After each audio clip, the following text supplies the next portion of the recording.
Bismillahirrahmanirrahim। अस्सलाम वालेकुम बच्चों। आज हम जो सबक पढ़ने जा रहे हैं उसका अनवान है नोबल इनाम की कहानी। हाँ प्यारे बच्चों, ये है सबक नंबर 6। तो आधा तो हमने पहले पढ़ा है, आधा हम आज पढ़ने जा रहे हैं। लेकिन प्यारे बच्चों, हम ऐसा करते हैं कि मैं आपको इसका खुलासा बताने जा रही हूँ। जो रीडिंग है, रीडिंग आप खुद ही करना।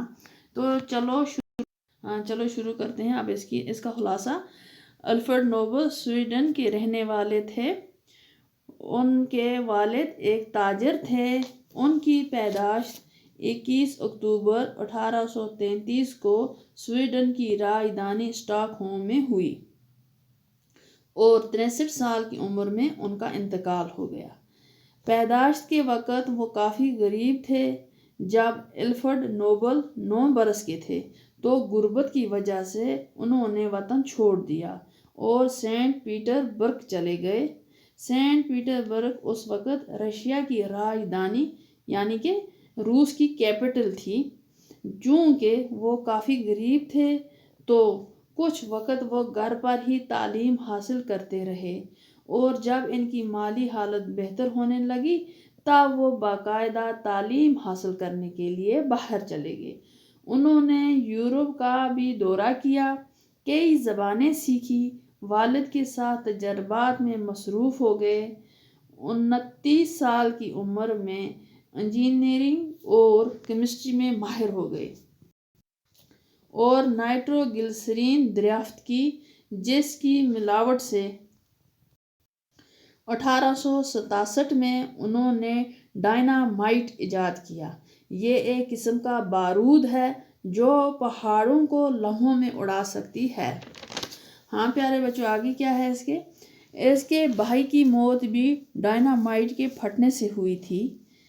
किसकी मौत? यानी कि अल्फ्रेड नोबल के भाई की मौत डायनामाइट फटने से हुई थी। इसने इस खतरनाक चीज़ को एक जगह से दूसरी जगह ले जाने की तरकीब भी ढूंढ निकाली। वहाँ प्यारे बच्चों, जब उसके भाई की मौत हुई तो तब अल्फ्रेड नोबल ने इसकी एक जगह से दूसरी जगह ले जाने के लिए एक तरकीब निकाली। वो एक मेहनती इंसान थे और अपनी मेहनत के बलबूते पर दौलत भी हासिल की। वो बहुत सखी थे और मुलाजमों की राहत के लिए अच्छे मकान बनवाए और उनको अपने मुनाफे में भी शरीक किया। इसने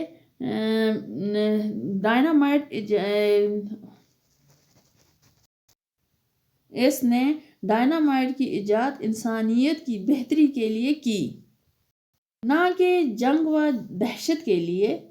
इस इजाद का मकसद पहाड़ों और चट्टानों को तोड़कर पत्थर और कानों यानी माइन से दातें बरामद की जाएं। वो जंग से नफरत करते थे और दुनिया में अमन बर्पा करना चाहते थे। इसलिए हर साल अमन इनाम इस शख्स को दिया जाता है जो दुनिया में अमन कायम करे। अल्फ्रेड एक लड़की से शादी करना चाहते थे लेकिन इसका इंतकाल हो गया।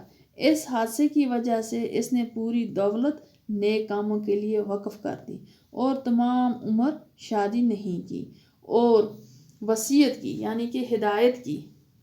ये हिदायत दी कि उनकी दौलत और आमदनी से हर साल इनामात दिए जाएं। इसलिए इनके नाम पर साइंसदानों, अदीबों, माहिरों, इक्तिसादियात, इकोनॉमिक्स और अमन के लिए काम करने वालों को ये इनाम हर साल दिया जाता है।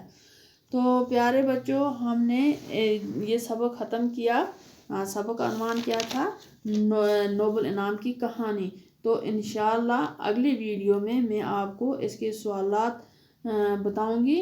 तो तब तक के लिए अल्लाह हाफ़िज़ नासिर।